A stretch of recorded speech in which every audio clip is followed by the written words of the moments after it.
Yeah, that's exactly the problem that they had. You see how small how tiny, you could say, those planes had been.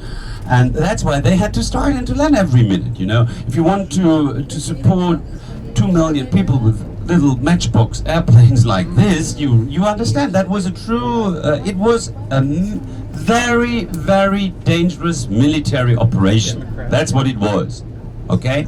And it became a myth more or less, finally, but you should never forget it was a dangerous military operation. 79 pilots lost their lives, and that's the reason why the Berliners are until today so grateful. You understand this? I think that's very important that for the beginning of our tour that we cover something like this, because you know, with all the other stories in Berlin and the new Berlin that you're going to see then during the sightseeing tour. No, I just want to point out a few things of importance. Like here, look, left-hand side. This is a ruin. If you want to, and a ruin of a former train station, dead-end train station. Nothing is left, only the entrance of the entrance building to this huge train station, which is or was on the left-hand side. And that was built at the midst of the 19th century, at the end of the 19th century. And now imagine, all this is gone due to the bombing. And that's something that you should always take in account, being in the city of Berlin, that 60%, 60, not 16, no, 60% of the city were gone after the end of Second World War due to the bombing. Different. Do you see down on the street the double row of cobblestones here? Do you see this? This is where the former wall was. We drive through the wall now. Didn't hurt, huh? No. Okay. Does it feel different? We are now in the east. No, it does not feel different. But I can tell you, we are even in the former death strip. All this is going to be explained by Burkhardt, because we are going to see authentic remnants of the wall at the authentic spot. But first, I want to cover another topic here. Yeah, that's a bit of the futuristic architecture, for example, left-hand side. But we will, ladies and gentlemen, give the proof to you how much the city of Berlin is a city of contrasts. Because on our way to the Holocaust Memorial, I will now drive through or above the former bunker of Adolf Hitler and across the area where the Soviet soldiers found the ashes of Eva Braun and Adolf Hitler. Imagine, and this is almost besides the Holocaust Memorial of today. Imagine this. We are sort of driving into the new chancellery of Adolf Hitler at the very moment. You have to imagine this building, very long along that street, but quite narrow, which means we are sort of getting out of the building here already. Okay? And now you have to imagine something which does not exist as well, because we have now the buildings here, but you have to imagine a sort of a park area. And in the underground of that park, there was the bunker system where, at the exit, the Soviet soldiers found the ashes of Eva Braun and Adolf Hitler. And now I'm talking about this only because we want to make it a real stop at the Holocaust Memorial, which is just besides, or to put it very precisely here, above the bunker of Goebbels, which was besides Hitler's bunker, you see. So look here, we derive left hand, Marco, and here this is the Holocaust Memorial, you see. You have 2,711 of those concrete blocks here, or stele. There is no specific symbolism or meaning behind the number, okay? It is just filling up the area given to the architect. It's an American architect, Peter Eisenman, who designed this memorial. It's the memorial commemorating more than 6 million Jews being murdered during the time of the Nazis in Europe.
Behind Brandenburg Gate, Reichstag. Excuse me. So right inside, do you see this building here? It's a false building, does not exist. This shop does not exist. It's only a photo. Do you see that? Yes. Haha, the Berliners quite tricky, aren't they? If the building is missing and the money for the reconstruction, the thing they do is very simple. They put an advertisement making a little bit of money and collect the money for the reconstruction of the building. The German resistance. Thank you for joining me.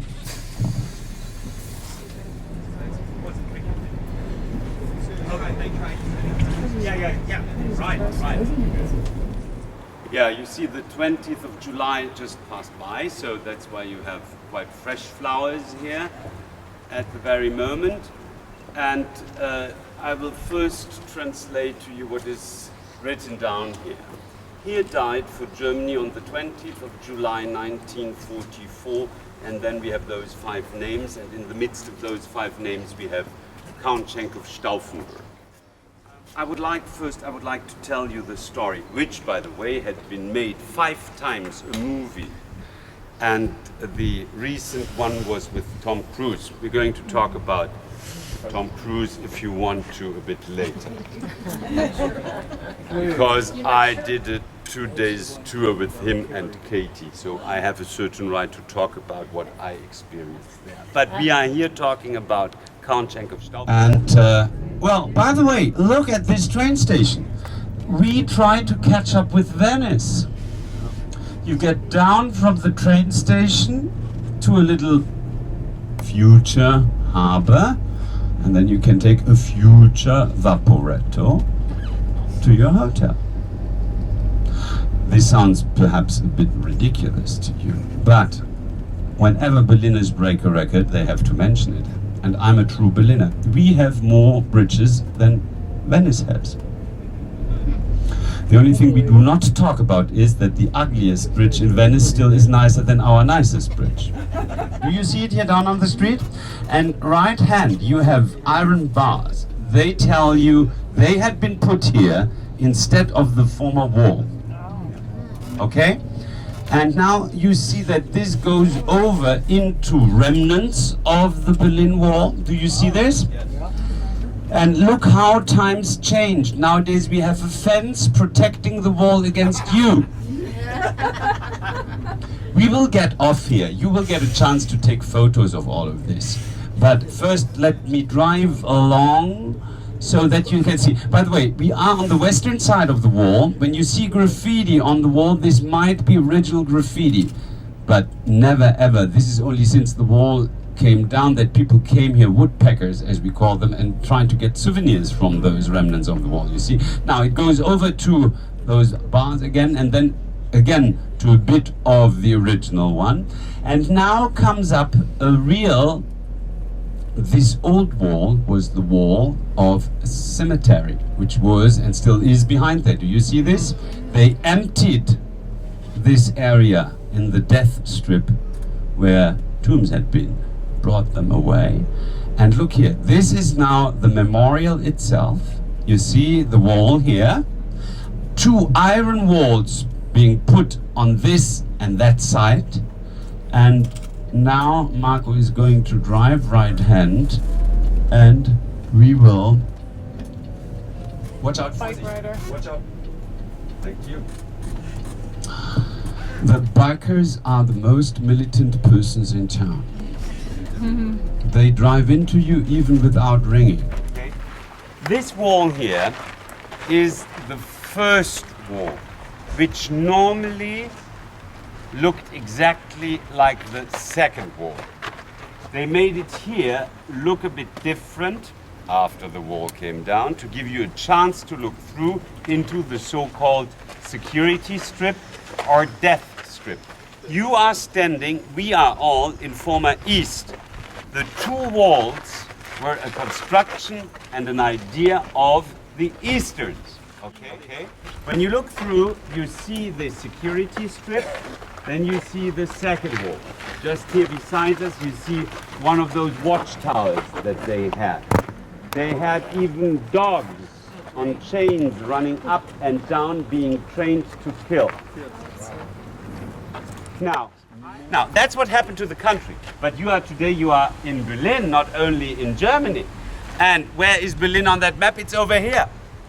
So Berlin was located in the Soviet part of Germany.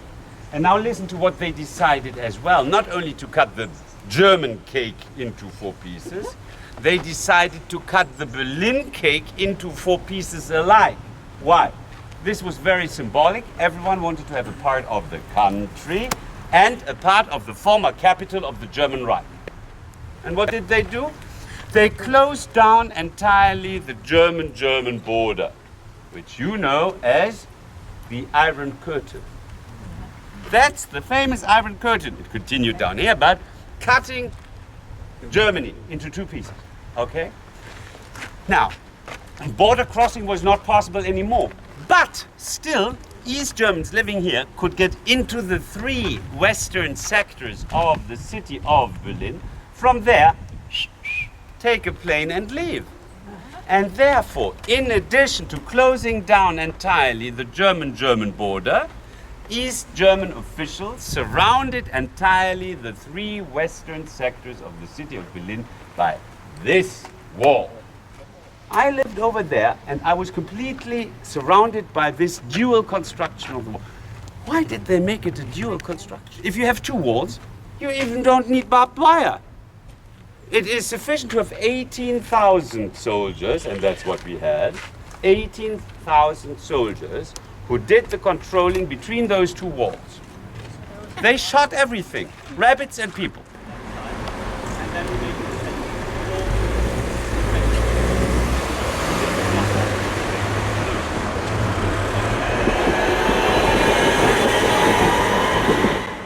And all those 2 photos happened exactly here, along the Bernauer Straße, and that's why I made it and stopped with it. Let us just walk around so that you can take a photo of yourself in front of the wall.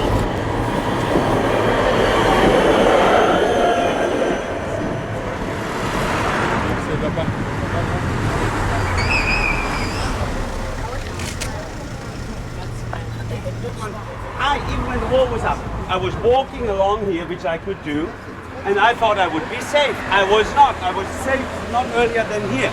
You know why they made it? This was Eastern territory of it. And you know why? If this would be West, I could start taking the wall down, being here and being safe. With my cousins in the evening hours, we went to see a theater play, which took a bit longer, and finally, we had to drink, then I had to run to be in time at the border crossing because it was the rule to be back before midnight. I was not allowed to stay overnight. And I had to run. And you know, I arrived 5 minutes early, 5 minutes too late at the border crossing. And you know what they did? They put me to jail. At the age of 17, I was in prison only for 2 days. But 2 days can be very long when you don't know how long they will keep you. I took it as adventure at the age of 17, you see. The only thing I was scared about was that my parents would kill me later. And they were in horror, because in case stupid young Burkhard would have tried during my stay over in East to help an East German to escape, it would have been prison for the rest of my life. You understand? I was living on the sunny side of the street, but getting over to the east, I had to stick to their rules. Otherwise, I was in danger. Now, our hotel, Hotel Concord, is located in former West, so it's in the west end of the city. Few steps away from the most famous street in West Berlin, the Kudamm. The actual name of that street is a much longer name, it's Kurfürstendamm.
Berlin Airlift.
the Chancellor.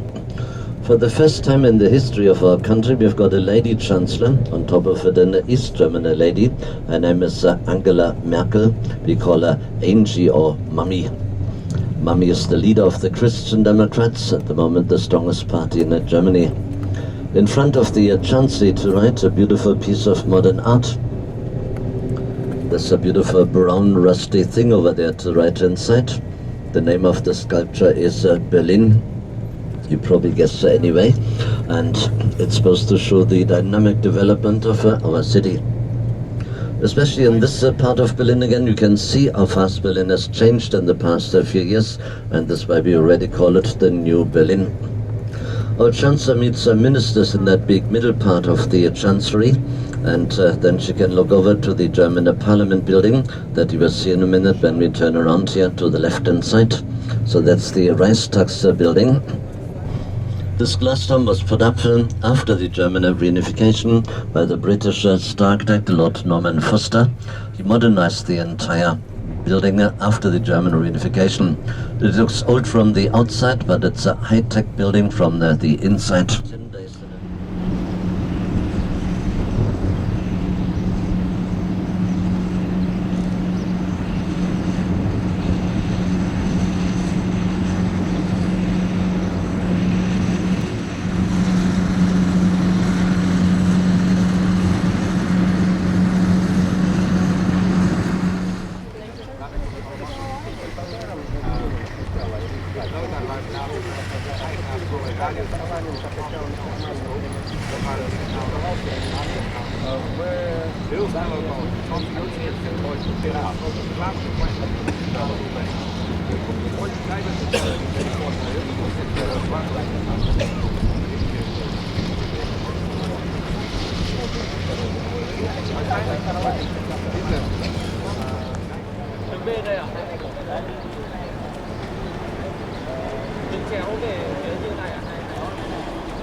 No? Oh yes, yes. The flag is on top.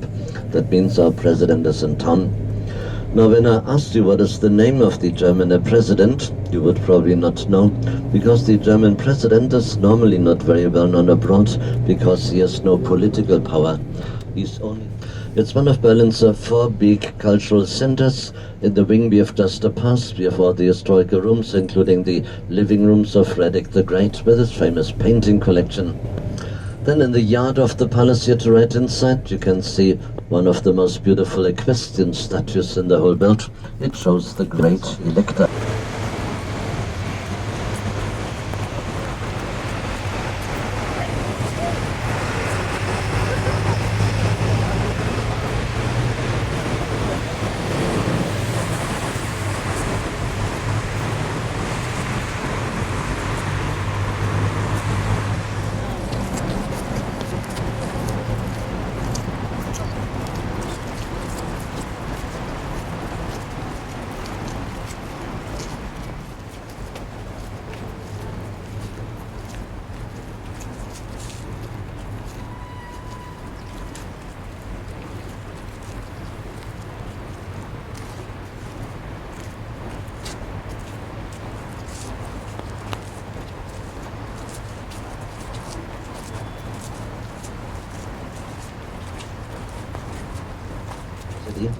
Was opened almost exactly 5 years ago, ready for the Football World Cup that took place in Germany 5 years ago.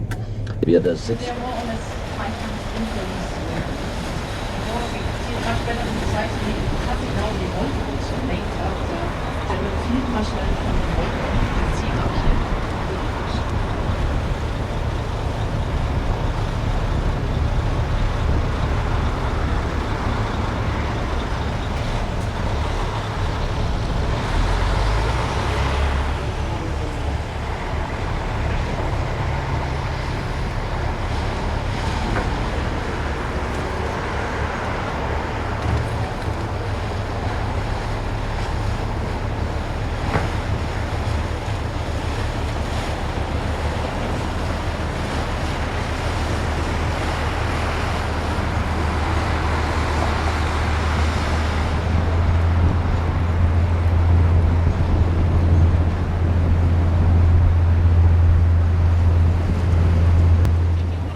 In the distance on the left, we can see the modern multi-storey building of Charité Hospital, founded at the beginning of the 18th century. Famous doctors such as Rudolf Virchow, Ferdinand Sauerbruch and Robert Koch worked at this world-renowned clinic. Today it's a part of the Humboldt University. Nachdem in Washington und Tokio die drittgrößte Parlamentsbibliothek der Welt. On our right is the new Paul Löber House, containing about 1,000 offices for the members of the Parliament and assembly halls for various government committees. On our left, you can see the new Mary Elizabeth Luder's house, housing the Parliamentary Library. The two buildings are linked via 2 pedestrian bridges, one above the other, linking the 2 halves of the city, divided over 40 long years, not just symbolically, but also in reality.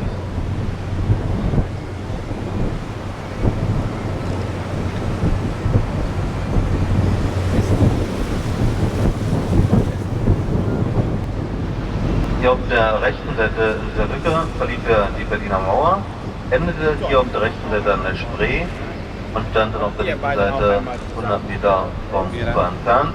Wir verlassen somit ehemaliges Grenzgebiet.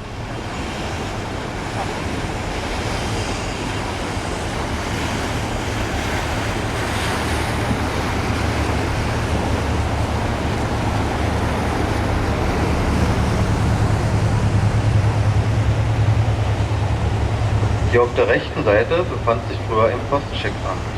Dieses wurde sehr modern ausgebaut und mit Neubauten ergänzt. Das Bundespresse- und Informationsamt ist dort eingezogen. From here it is a 2-minute walk to reach the new Friedrichstadtpalast. You can spot this building by the red inscription on the facade to the left. It is one of the most modern review theatres in Europe.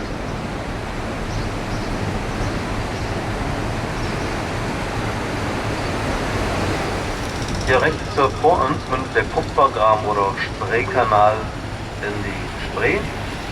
Der umschließt ja auch die Fischerinsel, ein Teil der Fischerinsel ist ja die Museumsinsel, die wir gleich auf der rechten Seite passieren. Nach dem Modemuseum mit 2 Giebeln haben wir die Vorderansicht des Pergamonmuseums. Das ist der Name von dem Ausstellungsstück, dem Pergamon-Altar. Der stand mal auf dem Tempelberg von Pergamon. Das ist in der Türkei. Dort haben wir jetzt die Stadt Bergama.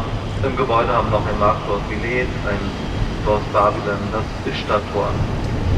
Hier rechts vor uns auf dem Kopf der Museumsinsel haben wir das Modemuseum, das ehemalige Kaiser Museum. 1956 erhielt es den Namen des ersten Direktors der künstlichen preußischen Kunstsammlung von Wilhelm von Bode, der dieser Insel zum Weltruhm verhalf.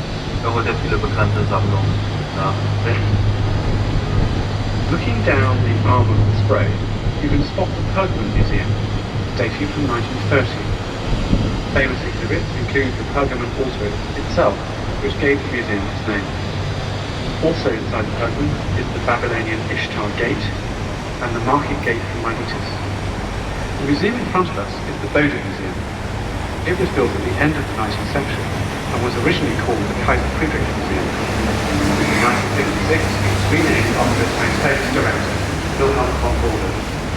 Nimm hat die nördliche Montmichou-Brücke unterquert, die eigentliche Brücke wie die anderen Brücken zur Insel auch wurde noch in den letzten Kriegstagen gesprengt. Die alte Brücke neu aufgebaut, in Stahlbrücke mit Natursteinen verkleidet. Die Insel wurde noch We now pass under the Montmichou Bridge. Part of that bridge, as well as all the other bridges going to the island, were blown up at the end of World War II and have been rebuilt since. The island was defended until the very end of the war. In the last days, employees of the Pergamon were also able to prevent parts of the Pergamon also from being used to shore up the defences.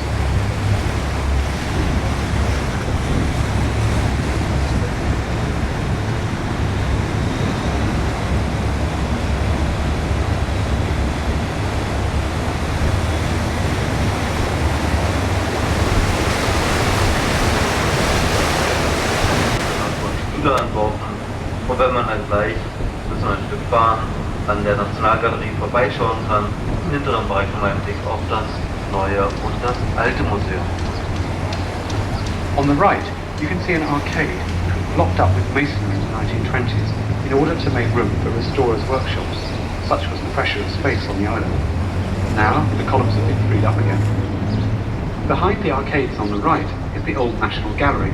It was created by 2 of Schinkel's students, called Strach and Stüler. Looking past the National Gallery, you can just see the old and the new museums. The old museum currently houses the Egyptian Museum with its bust of Nefertiti.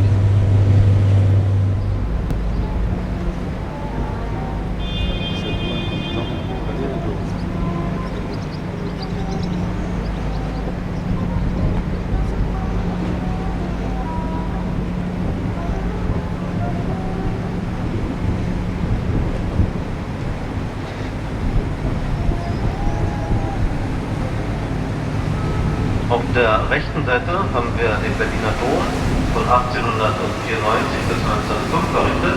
War ja auch Schloss und Grabkirche der Hohenzollern. Niemand auch eine Burg der Hohenzollern mit sogar 100 Sarkophagen. Wegen seiner Form wurde auch damals von den Berlinern Seelengasometer genannt. Bei einem Bombenangriff 1944 wurde er stark zerstört, eine Brandbombe schlug durch die Kuppel bis in die Gruft hinein. Er brannte fast vollständig aus. Nach Jahrzehnten der Restaurierung wurde er Ende der 90er Jahre wieder eingeweiht. On the right-hand side, you can see the Berlin Cathedral. It was constructed between 1894 and 1905 as the main church and court of the Hohenzollern family. It replaced a smaller cathedral dating back to the 18th century, which had been remodeled by Schinkel. The tall grey building on the right is the old stable stock of the former city palace, called the Old Marstall. Its oldest part dates from 1669. The new Marstall was constructed in 1902 and used to house the offices and accommodation for the palace staff. Today it is used by parts of the central library as well as the Hans Eisler Music College.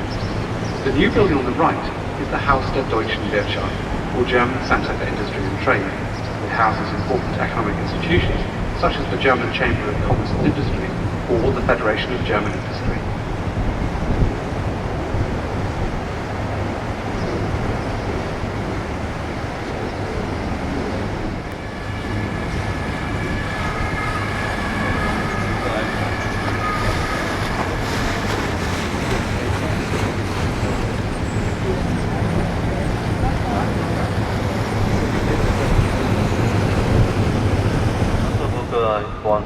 Kurfürstendamm-Schleuse, 1,60 Meter würde es hier aufwärts gehen, auf das Niveau der oberen Spree. Wir werden jetzt hier im Unterwasser der Mühlendamm-Schleuse und fahren die Spree dann talwärts mit der Strömung. Wir sind hier auch an der Stelle, wo Berlin zusammengewachsen ist aus zwei Kaufmannssiedlungen, die auf zwei Sandinseln an der Spree errichtet. Behind the Mühlendamm Bridge, the Mühlendamm Lock comes into view. The lock itself was built in 1890, but rebuilt in 1935, when the Mühlendamm Bridge was built as a separate structure. Up to 1935, the water level of the River Spree was regulated by a dam, which allowed for several water mills to be operated. The dam was first built in the 13th century, and was the first connection between the twin towns of Berlin and Cologne. We are going to make a U-turn here in front of the lock.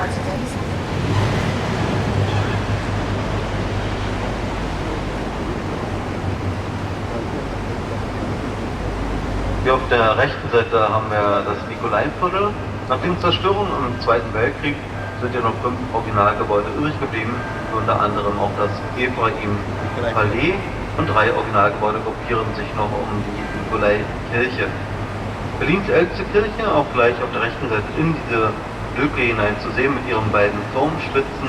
Die Kirche aus dem Jahre 1220 wurde wie das Viertel im Zweiten Weltkrieg stark zerstört und wurde erst 1987 aus einer Ruine wiedererrichtet. Jetzt haben wir hier Teile des Märkischen Museums. Das einzige Originalgebäude in der Wasserfront ist rechts vor uns, dieser rötliche Bau, kurz vor uns queren der Rathausbrücke. Ebenfalls auch hier rechts in diese Lücke hinein haben wir ein Reiterstandbild, der heilige Georg, der Drachentöter, der stand im Vorhof des Berliner Stadtschlosses, wurde auch erst hier an diese Stelle versetzt. On our right, you can see now the Nikolai Quarter, named after St. Nicholas Church, the oldest Berlin church, first constructed in 1220 in its day. The Nikolai Quarter was heavily damaged during the war and rebuilt for the 750th anniversary of the city in 1987. The monument on our right shows St. George killing the dragon. This sculpture was made by August Kiss and once graced an internal courtyard of the city palace in Berlin. The red building on our right is also one of the pre-war buildings which survive, called the Kurfürstendamm. It dates from the 1890s. In dieser Kugel haben wir in 203 Meter Höhe ein Aussichtsrondell, darüber in 207 Meter Höhe ein Café, das sich um seine Achse dreht. Rechts zurück vom Fernsehturm haben wir das Rote Rathaus, Sitz des Berliner Senats, und links vom Fernsehturm haben wir die Marienkirche, zweitälteste Berliner Kirche. The big tower on our right is the television tower, Berlin's tallest structure, at 368 meters, or about 1,200 feet. Within the ball, there is a revolving restaurant at a height of 207 meters, which provides wonderful views over the city. The red brick square tower on the far right is the Red Town Hall. The tower on the left of the television tower belongs to the second oldest church of Berlin, St. Mary's, which dates from the mid-13th century, built in Gothic style.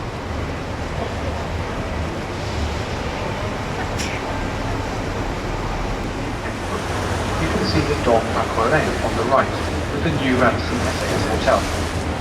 Visitors can take a lift in the centre of the building, which goes through a 16-metre-high seawater aquarium. The aquarium contains 2,500 fish from 25 different species. 1938 konnte zwar verhindert werden, jedoch wurde sie durch Kriegseinwirkungen so stark zerstört, dass die Reste des Hauptraumes 1958 abgetragen werden mussten. Im Jahre 1988 erfolgte die Grundsteinlegung und teilweise Wiederaufbau. In the distance, the golden dome in front of us belongs to the Jewish Centre in Brandenburg Gate, and the new synagogue, the largest and most beautiful synagogue of its kind in Germany, and could accommodate 3,000 people. It was not destroyed on Kristallnacht in November 1938, but was burnt out in the bombing of Berlin in 1943. The remains of the hall of the synagogue were demolished in 1958. In the early 1990s, the front part was rebuilt to serve as a museum, now called the Central Judaica.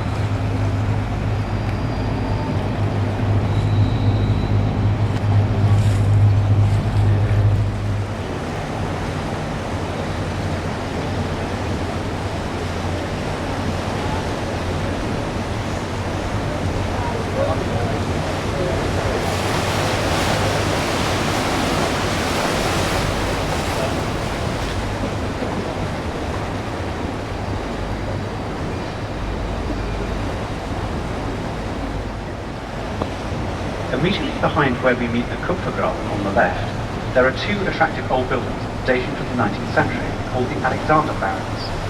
Once, the Royal Guards were stationed here. Today, the state-owned museums are planning to use these buildings as workshops and storage depots. Part of it is used by the Humboldt University, the oldest Berlin university situated on Unterstünden. Kurz zum Erklären der Weidenhammer-Brücke haben wir auf der linken Seite das letzte Gebäude aus dem alten Kasernenkomplex, das katholische Militärbischofsamt. Der Hauptteil des Gebäudes wird genutzt für das Recht des katholischen Militärbischofsamtes. Before passing under the Weidenhammer Bridge, you can see on the left bank of the river the last building of the former barrack complex belonging to the Catholic military bishop.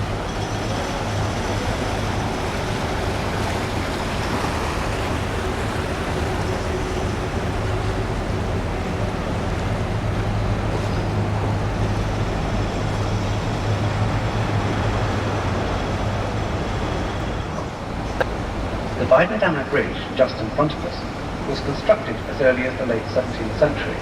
However, it was completely rebuilt about 100 years ago. In 1985, the decoration dating from imperial times was restored, including the Emperor's crown, which had been removed in 1918. Neubeginn im Reichstag zu dokumentieren. Jedermann kommt oben rein, wenn nicht gerade schwitzige Sitzungen sind, ab 8 Uhr. Der letzte Einlass ab 22 Uhr und 0 Uhr müssen Sie wieder draußen sein. Der Grundstein für das Reichstagsgebäude wurde ja im Jahre 1884 gelegt durch Kaiser Wilhelm I. 10 Jahre später wurde es eröffnet. Der Architekt für das eigentliche Reichstagsgebäude war Paul. During the division of Berlin, there was a border control point for ships crossing over between east and west in this part of the River Spree. The low red brick building on the right was used as the control centre. The actual barrier was the next bridge, the Marshall Bridge. Looking across the Marshall Bridge, you can already see the glass dome of the Reichstag building, dating from 1894 and built after plans by Paul Rollo. The foundation stone for the building was laid down by Kaiser Wilhelm about 10 years before. Today, it is the seat of the German Bundestag. Between 1995 and 1999, the building was entirely rebuilt by British architect Lord Norman Foster. The design included the glass dome, which is open to the public every day from 8 a.m. to midnight. West-Berlin. Auf der rechten Seite haben wir ehemals Ost-West. Vor uns das Band des Bundes verbindet ja symbolisch Ost und West miteinander. Wir haben auf der rechten Seite Here is some general information about the Spree River that we have been travelling on. The Spree is a river that runs through the states of Saxony, Brandenburg and Berlin. It is a tributary of the Havel River and is approximately 382 kilometres in length, of which 147 kilometres is navigable by boat. In its final portion, the river runs through the city centre of Berlin, joining the Havel River at Spandau. Between the source of the Spree in the hills of the Oberlausitz and Berlin itself, the Spree flows through the Spreewald, a large, unique wetlands area. The Spreewald is situated 100 kilometres southeast of Berlin and was designated a biosphere reserve by UNESCO in 1991.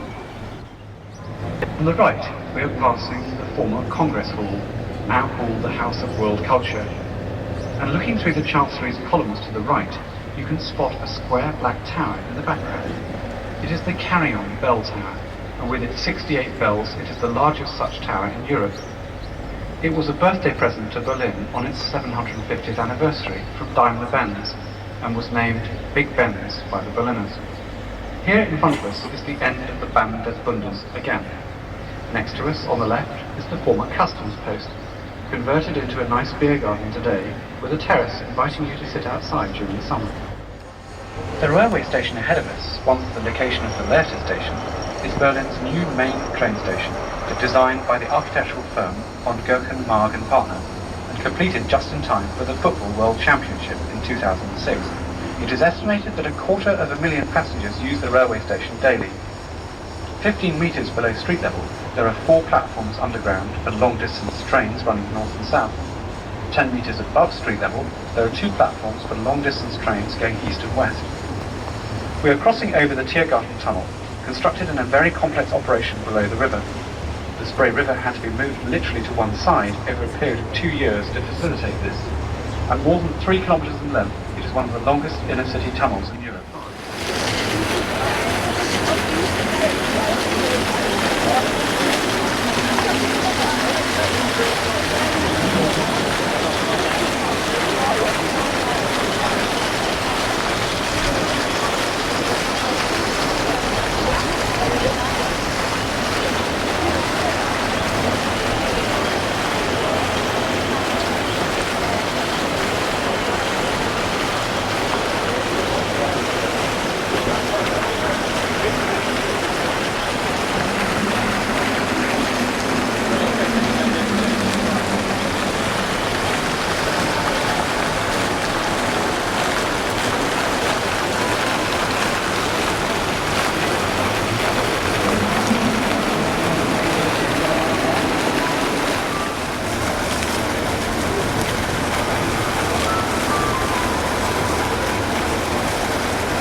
Wow.